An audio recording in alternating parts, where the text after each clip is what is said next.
Hello नमस्कार प्यारे बच्चों, कैसे हो आप सभी लोग। उम्मीद करते हैं कि आप सभी लोग अच्छे होंगे और आप सभी लोग की पढ़ाई जो है बिल्कुल ही अच्छी तरीके से चल रही होगी।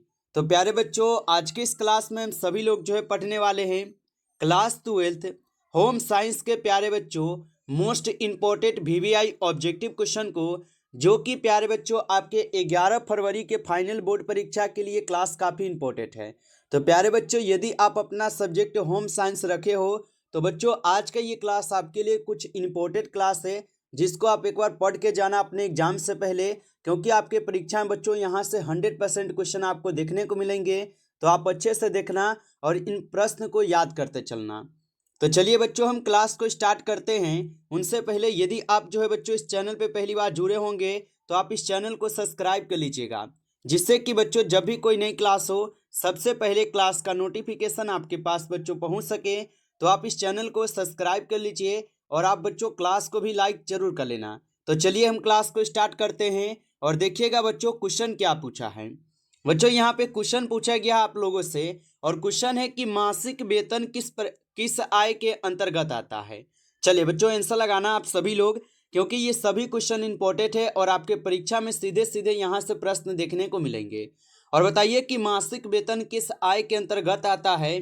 तो याद रखिएगा बच्चों, मासिक वेतन जो ये प्रत्यक्ष आय के अंतर्गत आते हैं। ऑप्शन ए यहाँ पे आपका सही जवाब होगा, प्रत्यक्ष आय के अंतर्गत आते हैं। चलिए आगे देखिएगा, यहाँ पे आपका 2 नंबर क्वेश्चन है और क्वेश्चन क्या दिया गया बच्चों यहाँ पे आपका कि प्रत्येक परिवार को अपना भविष्य सुरक्षित करने के लिए क्या करना चाहिए, बताइए।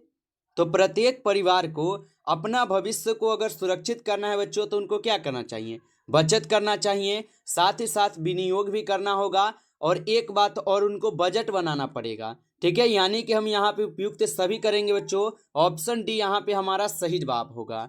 आगे देखोगे यहाँ पे प्रश्न है बच्चों कि पानी के स्रोत और शौचालय के बीच की दूरी कितनी होनी चाहिए। चलिए आंसर लगाएंगे बच्चों। और बच्चों बैकग्राउंड में यहाँ पे थोड़ा आपको दिक्कत होगा, ठीक है, आप लोग बैकग्राउंड पे ध्यान न दीजिएगा, ठीक है, क्योंकि बच्चों ऐसे तो क्लास अगर हम बैकग्राउंड के ऊपर जाएंगे तो क्लास नहीं होगा। इसलिए बच्चों हम सोचते हैं कि चलिए कोई बात नहीं है, बैकग्राउंड में थोड़ा दिक्कत है, लेकिन कोई बात नहीं, हल्ला थोड़ा ज़्यादा होता है, शोर शराबा, इसलिए बच्चों हम फिर भी क्लास लेते हैं ताकि आप लोग का तैयारी चलता रहे। और बताइए कि पानी के स्रोत और शौचालय के बीच की जो दूरी है ये कितनी होनी चाहिए। तो याद रखिएगा ये कम से कम 10 मीटर होनी चाहिए। ऑप्शन यहाँ पे आपका डी बच्चों सही जवाब होगा। आगे देखोगे यहाँ पे आपका प्रश्न दिया गया है और प्रश्न क्या है कि खाद्य अपमिश्रण निवारण अधिनियम जो कब लागू हुआ था। चलिए बताएंगे बच्चों, खाद्य अपमिश्रण निवारण अधिनियम जो ये लागू कब होता है। तो याद रखिएगा ये 1954 में लागू होता है। ऑप्शन यहाँ पे आपका डी सही जवाब हो जाएंगे, 1954 में। आगे देखोगे प्रश्न यहाँ पे बच्चों कि इनमें कौन विकिरण विधि से संरक्षित किए जाते हैं, बताइए। आलू होगा, बैगन है, गोभी है या मूली होगा। तो यहाँ पे आपका सही जवाब क्या है, तो इनमें कौन है जो कि विकिरण विधि से बच्चों यहाँ पे संरक्षित की जाती है। तो आलू को आप याद रखना, ऑप्शन ए सही जवाब है, आलू होगा। अगला प्रश्न देखेंगे, क्वेश्चन है कि खाने से पहले हाथ धोने के लिए क्या उपयोग करना चाहिए, बताइए। तो खाने से पहले हाथ धोने के लिए यहाँ पे साबुन तथा पानी का उपयोग की जाती है। ऑप्शन ए यहाँ पे सही जवाब होगा। आगे देखेंगे प्रश्न यहाँ पे है आपका, और प्रश्न क्या दिया गया आपका कि हल्दी में किस पदार्थ का अपमिश्रण जो है किया जाता है। चलिए बताएंगे कि हल्दी में किस पदार्थ का अपमिश्रण किया जाता है। तो इसमें याद रखिएगा मेटालिक पीला रंग का जो ना उपयोग की जाती है। ऑप्शन यहाँ पे बी होगा सही जवाब, मेटालिक पीला रंग होगा। आगे देखना है यहाँ पे प्रश्न है आप लोग का कि इनमें कौन कपड़े धोने के लिए आवश्यक नहीं है। चलिए बताएंगे इनमें कौन है जो कि कपड़े धोने के लिए आवश्यक नहीं है। तो यहाँ पे आपके कपड़े धोने के लिए धुलाई मशीन अगर नहीं भी रहता है फिर भी हो जाएगा। यहाँ पे ऑप्शन आप डी करोगे सही जवाब, इनमें यहाँ पे धुलाई मशीन। अगला प्रश्न देखेंगे, क्वेश्चन है कि राष्ट्रीय बचत प्रमाण पत्र जारी किया जाता है, बताइए। तो राष्ट्रीय बचत प्रमाण पत्र जो है ये किसके द्वारा जारी की जाती है।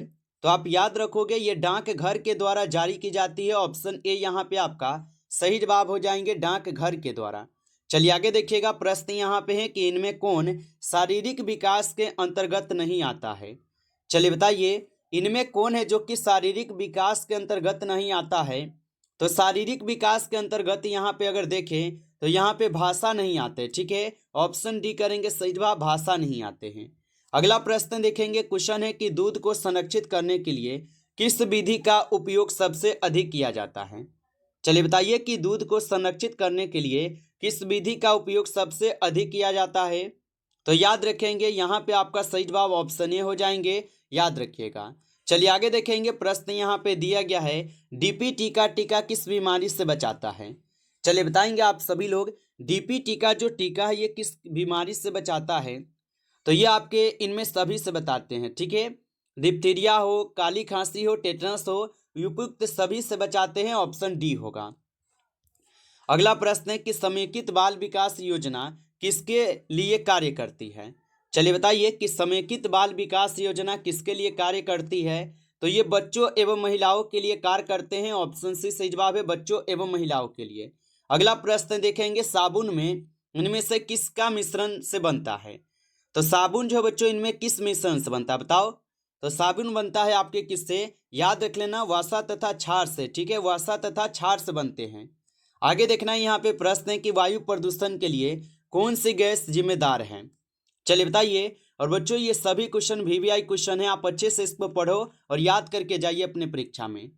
और बताइए वायु प्रदूषण के लिए कौन सी गैस जिम्मेदार होगा। तो यहाँ पे आपके कार्बन डाइऑक्साइड हो जाएंगे, सल्फर डाइऑक्साइड होगा और कार्बन मोनोऑक्साइड भी होगा, यानी कि उपयुक्त सभी होगा, ऑप्शन डी करना यहाँ पे।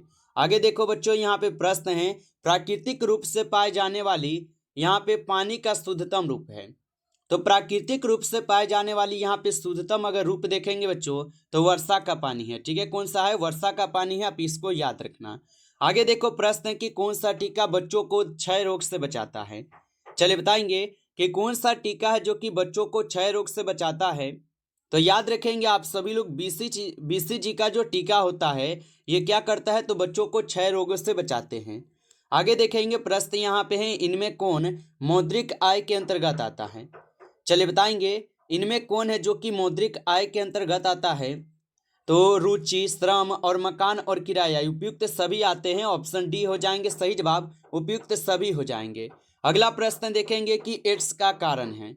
चलिए बताएंगे बच्चों एड्स का कारण क्या हो जाएंगे। तो एड्स का कारण यहाँ पे वायरस होता है। क्या होता है, वायरस होता है, ऑप्शन ए करना सही जवाब, वायरस होता है। अगला प्रश्न देखेंगे, इनमें कौन बीमारी जल प्रदूषण से नहीं होता है।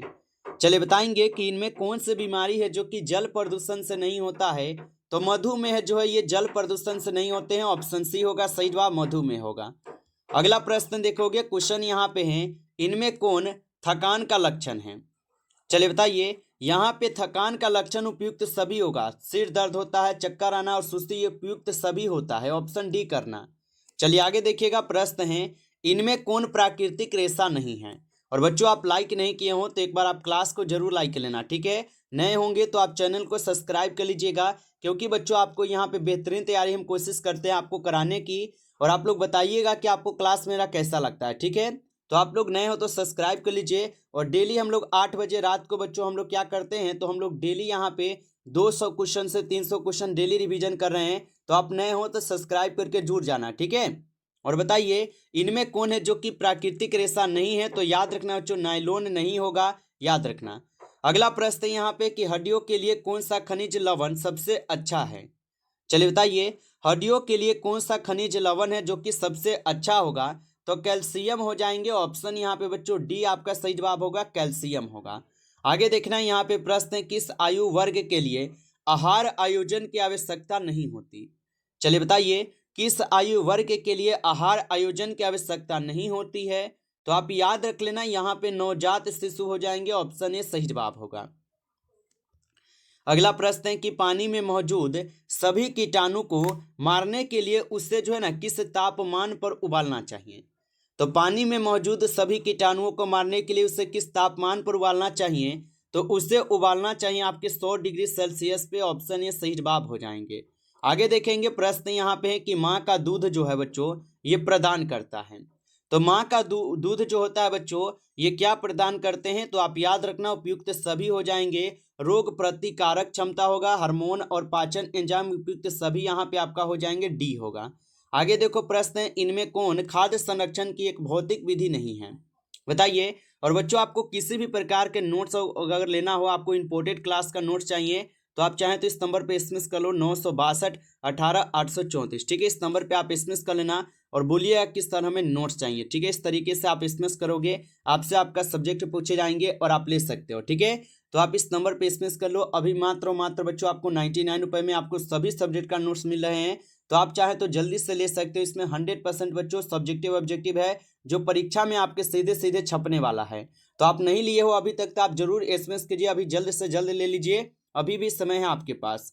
और बताइए इनमें कौन सा खाद्य संरक्षण की एक भौतिक विधि नहीं होगा, तो यहाँ पे आपके खमीरीकरण नहीं होगा।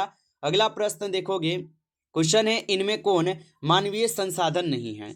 चलिए बताइए, यहाँ पे मानवीय संसाधन कौन नहीं है, तो यहाँ पे मानवीय संसाधन जो है आपके कौन नहीं है, तो मुद्रा जो है ये मानवीय संसाधन नहीं होगा, ऑप्शन ए होगा सही जवाब। अगला प्रश्न देखोगे, क्वेश्चन है कि निम्नलिखित में से कौन सा पदार्थ मानव शरीर में ईंधन का काम करता है। चलिए बताइए इनमें कौन सा यहाँ पे पदार्थ है जो कि मानव शरीर में ईंधन का कार्य करता है, तो कार्बोहाइड्रेट जो है ये मानव शरीर में क्या करता है, ईंधन का कार्य करता है। अगला प्रश्न देखेंगे, निम्नलिखित में से कौन है जो कि कार्बोहाइड्रेट का एक रूप है।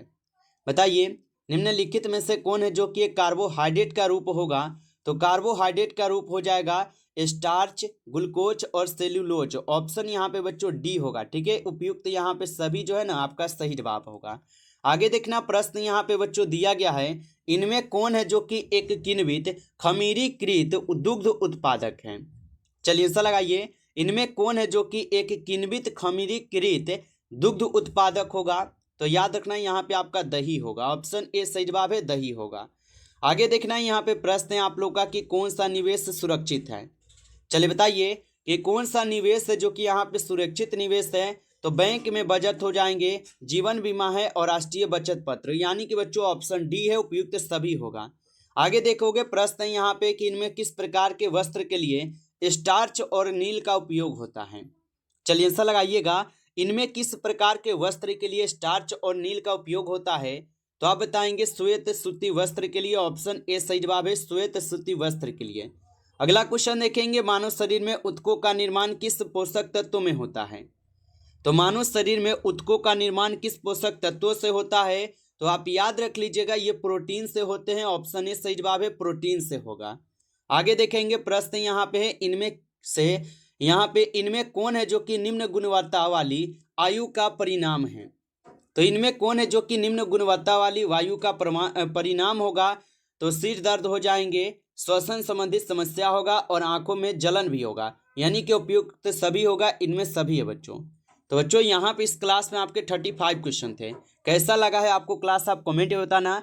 और बिल्कुल आप चाहते हो कि आप लोगों को 70 क्वेश्चन या 35 क्वेश्चन का क्लास हम फिर से आपको दे, तो आप कमेंट करके हमें जरूर बताइएगा, ताकि बच्चों हम और भी आपके लिए क्लास ला सके। और आपको अगर क्लास अच्छा लगा हो तो आप लाइक कर लेना इस क्लास को। नए जुड़े हो चैनल पे तो आप सब्सक्राइब करके जुड़ जाना, क्योंकि बच्चों डेली हम लोग का 8 बजे जो बच्चों 200 से 300 क्वेश्चन का क्लास डेली चल रहा है, तो आप नए हो तो सब्सक्राइब करके जुड़ जाओ।